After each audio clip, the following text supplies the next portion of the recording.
Welcome to Sugyan study. Last video में हमने triple column cash book पढ़ा था। तो ट्रिपल कॉलम कैश बुक में जो है दो कॉन्सेप्ट रह गए थे। एक था बैंक ओवरड्राफ्ट का, बैंक ओवरड्राफ्ट, और सेकेंड था more than one bank account. तो सबसे पहले देखते हैं बैंक ओवरड्राफ्ट। बैंक ओवरड्राफ्ट क्या होता है? बैंक ओवरड्राफ्ट जो है वो एक फैसिलिटी होता है, जो बैंक द्वारा अपने कस्टमर को दिया जाता है। जैसे बाकी सर्विस होते हैं, जैसे डेबिट कार्ड का सर्विस होता है, पासबुक का सर्विस देती है बैंक, नेट बैंकिंग होता है। ये सारे जो बैंक के फैसिलिटी होते हैं। इसी तरह बैंक जो एक फैसिलिटी देती है बैंक ओवरड्राफ्ट का अपने कस्टमर को। इसमें क्या करती है बैंक, कस्टमर के क्रेडिट रेटिंग के अकॉर्डिंग उसका लिमिट तय कर देती है। उस लिमिट तक जो है वह बैंक से क्रेडिट ले सकता है। मान लीजिए मिस्टर एक्स है, मिस्टर एक्स के बैंक अकाउंट में 5 लाख रुपए हैं। मिस्टर एक्स के बैंक में 5 लाख रुपए जमा है और बैंक ने जो है उन्हें क्रेडिट फैसिलिटी दिया है 20 लाख रुपए की। तो मिस्टर एक्स जब भी कभी भी बिजनेस में कहीं डील करेंगे और उनको पैसे की कमी पड़ेगी तो क्या होगा? उनके बैंक में तो सिर्फ 5 लाख रुपए है, लेकिन कॉन्ट्रैक्ट के लिए कितने? 15 लाख चाहिए। बैंक में 5 लाख रुपए हैं, लेकिन कॉन्ट्रैक्ट के लिए 15 लाख चाहिए। तो जो बैंक ने इन्हें यह क्रेडिट फैसिलिटी दिया था 20 लाख रुपए की, तो वह बैंक से जो है 15 लाख रुपए, बैंक में 15 लाख ना होते हुए भी वह बैंक से उधार निकाल सकते हैं। इसके लिए बैंक जो है इंटरेस्ट चार्ज करती है बैंक ओवरड्राफ्ट पे, जो यह फैसिलिटी देती है। ऐसा फैसिलिटी आपने बहुत जगह देखा होगा, जैसे क्रेडिट कार्ड होता है और बहुत सारे NBFCs हैं जो क्रेडिट फैसिलिटी देते हैं, जैसे बजाज फिनसर्व का कार्ड, उसके बाद जेस्ट मनी होता है, पेयू होता है। ऐसे बहुत सारे NBFCs हैं जो क्रेडिट फैसिलिटी देते हैं। उसमें एक कस्टमर के क्रेडिट रेटिंग के अकॉर्डिंग एक लिमिट तय कर दिया जाता है और उस लिमिट तक वह कोई भी सामान परचेज कर सकते हैं और एक मंथली इंस्टॉलमेंट में पेमेंट कर सकते हैं। इसी तरह बैंक ओवरड्राफ्ट भी होता है, जिसमें बिजनेसमैन जो है बैंक में पैसा ना होते हुए भी एक लिमिट तक, जो बैंक उनको लिमिट निर्धारित करती है, उस लिमिट तक बैंक से पैसा उधार निकाल सकते हैं और जो बैंक उनको समय सीमा देगी उसके तहत उन्हें उतने दिनों तक जमा करना होता है। तो यह बैंक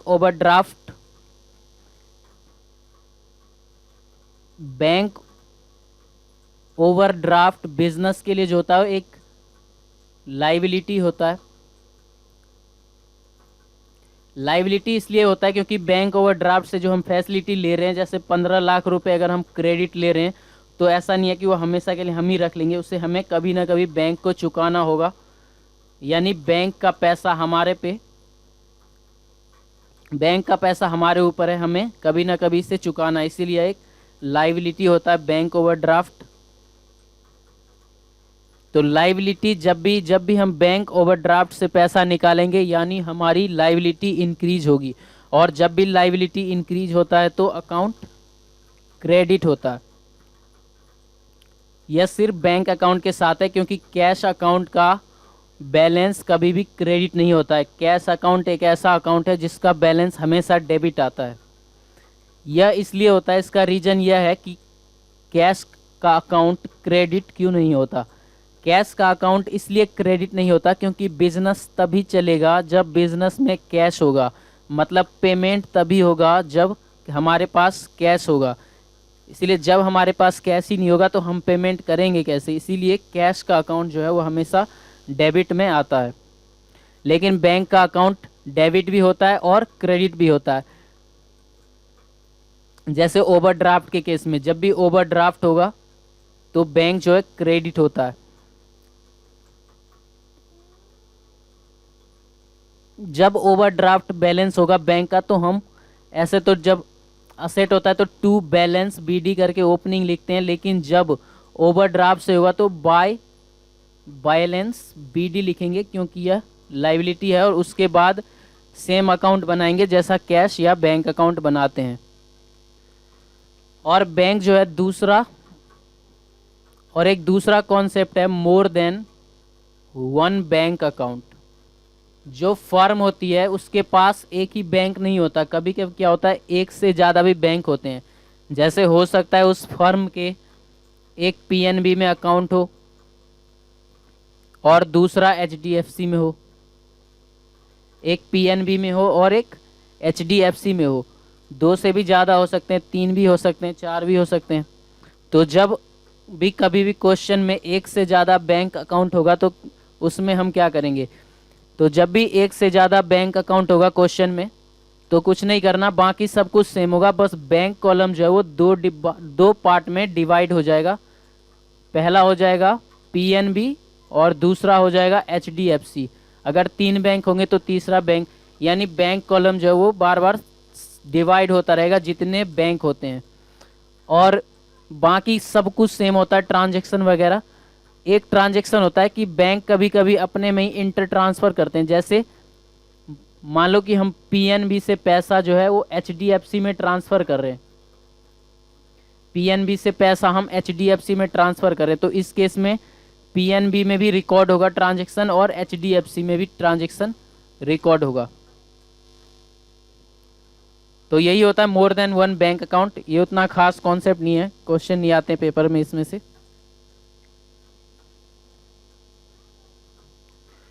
तो ओवरड्राफ्ट पे हम दो क्वेश्चन करके देखते हैं, ओवरड्राफ्ट हमें कैसे बनाना है। जब भी ओवरड्राफ्ट दिया होगा हमारे कैश अकाउंट में या बैंक अकाउंट के क्वेश्चन में तो उसे कैसे करना होता है वो देखते हैं। Illustration number 10, record the following in the appropriate book of original entry. Cash in hand है, बैंक ओवरड्राफ्ट है, 1 जनवरी को बैंक में हमने डिपॉजिट किया।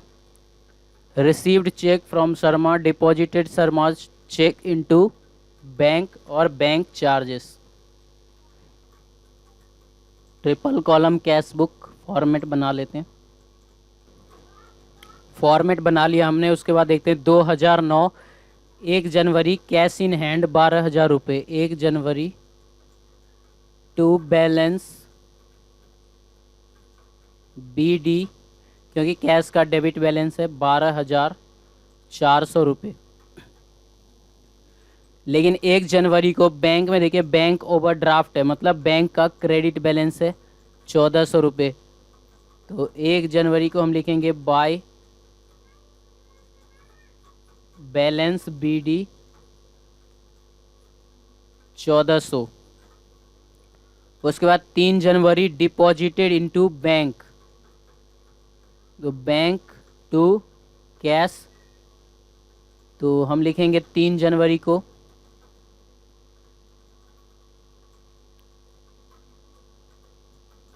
टू कैश अकाउंट, बैंक में 3,000,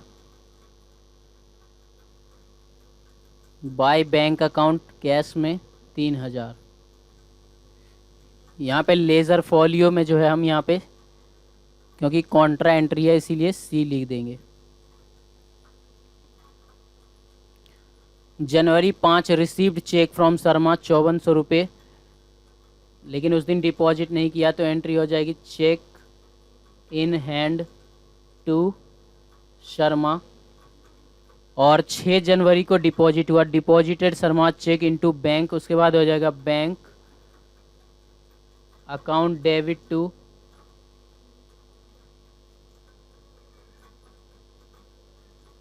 चेक इन हैंड। 6 जनवरी को हम लिखेंगे to cheque in hand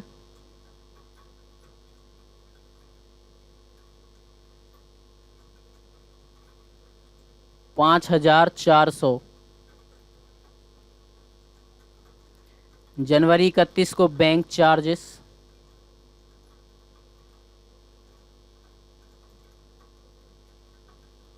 bye bank charges 65। उसके बाद बैलेंसिंग कर लेते हैं। कैश में है 12,400 रुपये,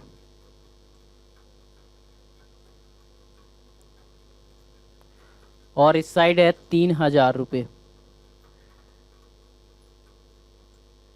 लिखेंगे बाय बैलेंस CD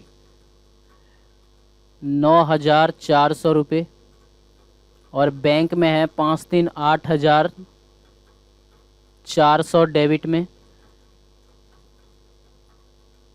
8,400 है डेबिट में, और इस साइड है 1,400 और 65,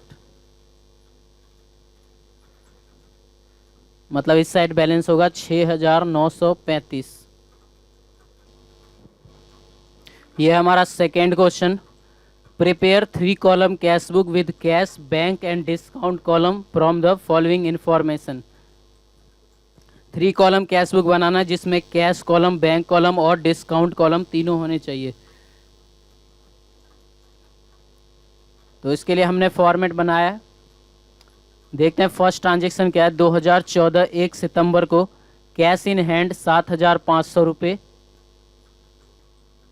1 सितंबर को 2 बैलेंस BD 7,500 रुपये कैश में, और बैंक ओवरड्राफ्ट है 3,500 रुपये।